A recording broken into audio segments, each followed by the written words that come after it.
మీ అందరికీ కూడా ఒక దైవకృత రహస్యం అయితే చెప్తాను. అది మీరందరూ అనుభవిస్తున్నారని నేను చెప్పను. అనుభవించేవారు చాలామంది ఉన్నారు. ఎన్నో కాల్స్ వస్తున్నాయి వాటి విషయాల్లో. దాని నుంచి ఎలా బయటపడాలనేటువంటి విషయం గురించి ఈ వీడియో మీ అందరికీ ఉపయోగిస్తుందన్న ఉద్దేశ్యంతో వివరిస్తున్నాను. కార్తీక అమావాస్య రోజు నాడు భూత ప్రేత పిశాచ యక్ష గణశః చోర వ్యాధి మహాజ్వరహర అని చెప్పి భూత ప్రేత పిశాచ బద్ధ బ్రహ్మ రాక్షస యక్ష యమదూత శాకిని ఢాకిని హాకిని సర్పశు ఆపద తస్కర జ్వరాది ఉపద్రవాలు అనేటువంటివి మొత్తం కూడా ఒక 16 రకాలుగా మనిషిని బాధింప పెడుతూ ఉంటాయి. ఆ మనిషి ఏ స్థితిలో ఉన్నా, ఎలాంటి పరిస్థితులలో ఉన్నా, ఎంత గొప్ప స్థితిలో ఉన్నప్పటికీ కూడా చోర వ్యాధి మహాజ్వరం అనేటువంటివి కొన్ని, అలాగే శత్రుక్షయం అనేటువంటివి కొన్ని ఉంటాయి. అంటే మనకు శత్రువుల నుంచి మనకు వచ్చేటువంటి బాధల నుంచి మనం బయటపడాలి, శత్రువుల క్షయం పోవాలి. ఇటువంటివి పోవాలి అనన్నా మనకు వచ్చేటువంటి ఆలోచనలు కొన్ని ఈ ఆలోచనలు మంచి స్థితికి చేరిస్తే పర్లేదు, కానీ మనిషిని కిందకి నొక్కిస్తూ ఉంటాయి.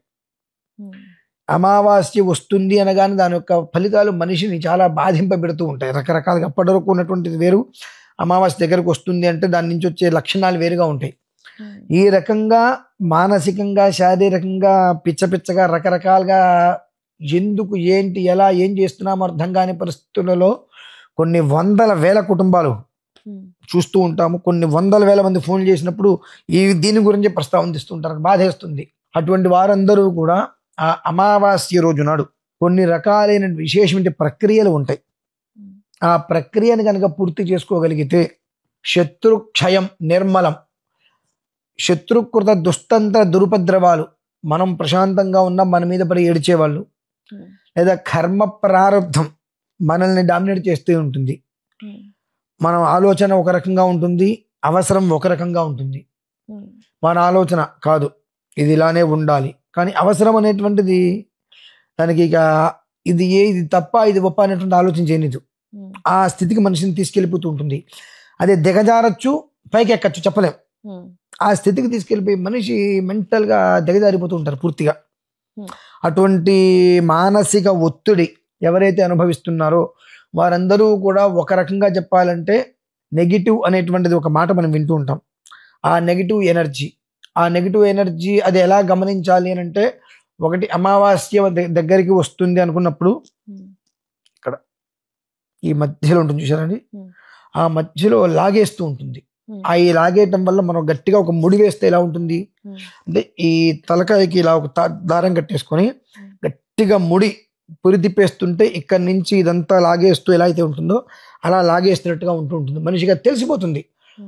ఒక అరగంట ఒకలా ఉంటుంది, తర్వాత ఒక 5 నిమిషాలు నార్మల్ అంత మామూలే అన్నట్టు ఉంటుంది. మళ్ళీ ఒక అరగంట తర్వాత మళ్ళీ లాగేస్తున్నట్టుగా ఉంటుంది. అలా రకరకాలుగా మనిషి తనను తాను మర్చిపోతూ ఉంటాడు. ఒక్కొక్క క్షణంలో ఏం జరుగుతుందో అటువంటివన్నీ కూడా ఎక్కువగా అనుభవిస్తుంటారు. ఆ అనుభవించే వారందరికీ కూడా ఈ అమావాస్య లోపు విషయాలు తెలుస్తాయి. ఏదో నన్ను ఇబ్బంది పెడుతుంది, దేని ద్వారానో నేను ఇబ్బంది అనుభవిస్తున్నాను అనేటువంటిది తెలుస్తుంది. అటువంటి వారందరూ కూడా అమావాస్య రోజు నాడు కొన్ని రకాలైనటువంటి వాటికి పరిహారాలు ఉంటాయి. ఒక్కసారి వారి జాతకాన్ని పరిశీలింప చేసుకొని ఆ విధానాన్ని కనుక, అంటే జాతకమే చూడాల్సిన అవసరం లేదు, వాళ్ళకి అర్థమవుతుంది. నించుంటారు కదా మామూలుగా, తనకు తెలియకుండా కాళ్ళు వణికిపోతూ ఉంటాయి. మనిషిలా కూర్చుంటే చెమట పట్టదు కానీ ఒళ్ళంతా తడిచిపోయినట్టుగా అనిపిస్తూ ఉంటుంది మనకే. మన గుండె చెప్పి డబ్ డబ్ డబ్ డబ్ మనకే సడన్ గా 1-2 నిమిషాలు వినిపిస్తుంది, మళ్ళీ ఆగిపోతూ ఉంటుంది. ఇటువంటివి మనిషిని ఉద్రేకపరుస్తూ, ఇబ్బంది పరుస్తూ, ఒక రకమైనటువంటి భయం ఏమవుతుందో అనేటువంటి స్థితికి తీసుకెళ్ళేటువంటి స్థితిగా మొత్తం కూడా ఈ అమావాస్యలోపు చాలా మందికి తెలుస్తుంది.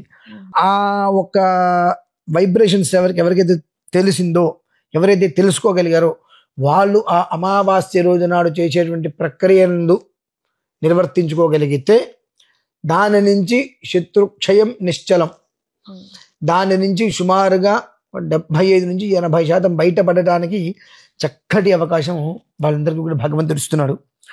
చోర వ్యాధి అని అంటారు చూసారండి, అంటే అది ఏ రకమైనటువంటి వ్యవస్థలో కూడా అది వ్యాధిలా మనిషిని ఇబ్బంది పెట్టచ్చు. మనోనిగ్రహాన్ని కోల్పోవచ్చు, ఇంద్రియ నిగ్రహం కోల్పోవచ్చు, ఏదైనా సరే. నాలిక అదుపు తప్పచ్చు, మైండ్ కంట్రోల్ తప్పిపోవచ్చు, మనస్సు స్థిరత్వం లేకపోవచ్చు కాక ఇది అని చెప్పడానికి వెళ్ళేది. అయితే ఆ నెగిటివ్ ప్రతిదీ కూడా మొన్నటికి నిన్నటికి తేడా చూస్తే వాళ్ళు అర్థమవుతుంది ఏదో తేడా ఉంది మనకు అంటే అమావాస్య దగ్గరకు వస్తుంది కాబట్టి దాని యొక్క ప్రభావం అదేంటంటే అమావాస్య వస్తే దయ్యాలు ఏమన్నా మీద పడతాయా ఏమీ మీద పడవు అమావాస్య సమయంలో చాలామంది మంత్ర ప్రయోగాలు తంత్ర ప్రయోగాలు చేసేటువంటి వాళ్ళు శక్తులు రావాలన్న ఉద్దేశంతో కొన్ని క్షుద్ర ప్రయోగాలు ఎక్కువగా శ్మశానంలోను శ్మశానం బయట అక్కడ ఇక్కడ ఇవి ఇష్టం వచ్చేట్టు చేస్తూ ఉంటారు ఆ చేస్తున్నప్పుడు ఏమవుతుందంటే ఈ భూత ప్రేత పిశాచాలు వీటి ద్వారా పీడింపబడేవారు కొంతమంది ఉంటారు ఎవరైతే ఉంటారు ఎట్లా పీడింపబడతారండి 4 రోడ్ల కుండలీలో తీసుకొచ్చి అన్ని వేసేస్తూ ఉంటారు కారులో గబిక్కిని దాటేస్తుంటాం 4 రోడ్ల కూడలీలలో గుమ్మడికాయ అన్నము ఎర్రటన్నము కొబ్బరికాయలను పడేస్తూ ఉంటారు ఎన్నో రకాల దిష్టిలు తీసి మృత్యుప్రద దోషాలు పోవాలని చెప్పి నా ఇంట్లో పోవాలి